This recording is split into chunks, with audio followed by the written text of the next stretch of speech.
किया गया है महामृत्युंजय मंत्र का यदि हम किसी ब्राह्मण से अनुष्ठान करवा रहे हैं, महामृत्युंजय मंत्र का यदि हम किसी ब्राह्मण से अनुष्ठान करवा रहे हैं, शिव महापुराण की कथा कहती है अनुष्ठान पत्नी करवा रही है या पति करवा रहा है,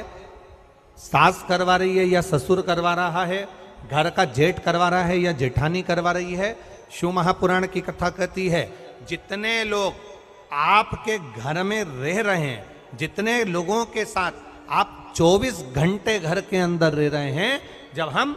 पशुपति व्रत करें या महामृत्युंजय का अनुष्ठान किसी ब्राह्मण से करवा रहे हैं या मंदिर में हम अनुष्ठान करवा रहे हैं, तो भी हमारे चित्तवृत्ति से हमारे परिवार वालों को ये मालूम होना चाहिए कि मैंने उन ब्राह्मण के द्वारा अपने परिवार के हित के लिए, अपने बुजुर्ग के हित के लिए, अपने घर के हित के लिए मैंने महामृत्युंजय का अनुष्ठान करवाया है। उसका पुण्य 4 गुना बढ़ता है, जिससे घर के लोगों में कोई विस्मयता उत्पन्न ना हो।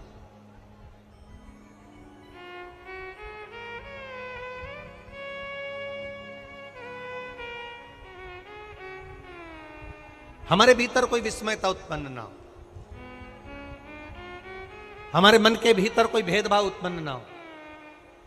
और हम तो यहां तक कहेंगे, आप अगर शंकर जी के मंदिर में जा रहे हो, 1 लोटा जल चढ़ा रहे हो, शंकर जी के मंदिर में पहुंचकर 1 लोटा जल समर्पित कर रहे हो, तो भी आपके घर के लोगों को मालूम होना चाहिए कि ये पास वाले शिव मंदिर में गई है, मेरे पास के मंदिर में मेरा घर का बच्चा शंकर जी को जल चढ़ाने गया है, मेरा पति पास के मंदिर में शंकर भगवान को जल समर्पित करने के लिए गया है। ये घर के लोगों को ज्ञात होना चाहिए।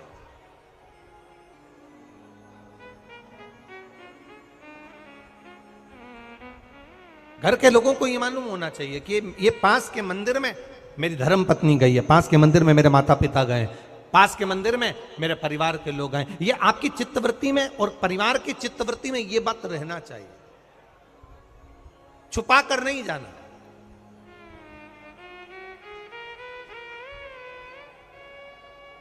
छुपाकर भगवान के मंदिर में नहीं जाना, छुपाकर पशुपति व्रत नहीं करना। महाराज, शिव महापुराण की कथा वर्णन करती है कि आप भगवान का अगर कोई व्रत, कोई साधना, कोई नियम ले रहे हो, माना आपने कोई व्रत करा, कोई साधना करी, पर घर के लोगों को वो ज्ञात होना चाहिए कि ये मंदिर तक जा रही है, ये पशुपति व्रत कर रही है, आराधना कर रही है। आज माता पार्वती जी ने शिव जी के सम्मुख में ये बात कह दी कि मैं एकांत में जाकर भगवान का तप करना चाहती हूं और एकांत में बैठकर तप करना चाहती हूं, और उस तप का जो पुण्य है वो आपको देना चाहती हूं। शंकर भगवान ने तुरंत माता पार्वती जी से कहा, सुनो जगत जननी, सुनो जगदम्बा, सुनो पार्वती, आप तप करो, मना नहीं है, आप साधना करो, मना नहीं है, आप आराधना करो, मना नहीं है, और आप सोचो कि आपकी करी गई तप साधना का पुण्य आप मुझे दे दो, तो भगवान तुरंत कहते हैं पार्वती जी मुझे आपके तप साधना का पुण्य नहीं चाहिए, आप अपना पुण्य अपने पास में रखो, हमें आपका पुण्य नहीं चाहिए। अभी तक जितनी शिव महापुराण की कथा हुई, उस कथा में आज तक ये बात नहीं निकली जो आज आप लोगों के बीच में इस भोपाल नरेला विधानसभा में जो कथा चल रही है, इसमें ये कहना चाह रहे हैं। बड़ा ध्यान लगाकर सुनना। आप अगर 5 महीने तक, 6 महीने तक, 3 महीने तक, 2 महीने तक, 15 दिन, 20 दिन, 1 महीना, 1 साल, 2 साल, 8 साल, 4 साल अगर आपने शंकर भगवान को जल चढ़ाया है, तो शिव महापुराण की कथा यहाँ तक कहती है कि आपके घर में अगर कोई व्यक्ति बहुत दयनीय स्थिति में पड़ा हुआ है, हॉस्पिटल में पड़ा हुआ है, कोई तकलीफ में पड़ा हुआ है, कोई कष्ट में पड़ा हुआ है, तो आप जब भगवान शिव को जल समर्पित करो तो बाबा से ये विनती कर कर भी जल समर्पित कर सकते हो कि मेरे परिवार का एक व्यक्ति, उसका ये साथ में ये हो गया और वो हॉस्पिटल में पड़ा, उसका नाम ये है, गोत्र ये है। बाबा हमने जो तप साधना करी है,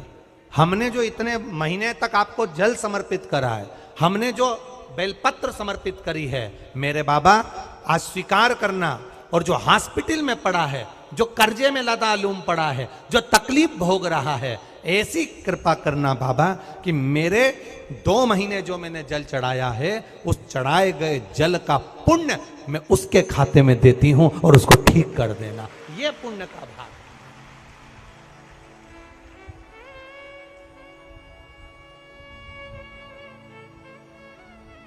ये पुण्य का भाग है।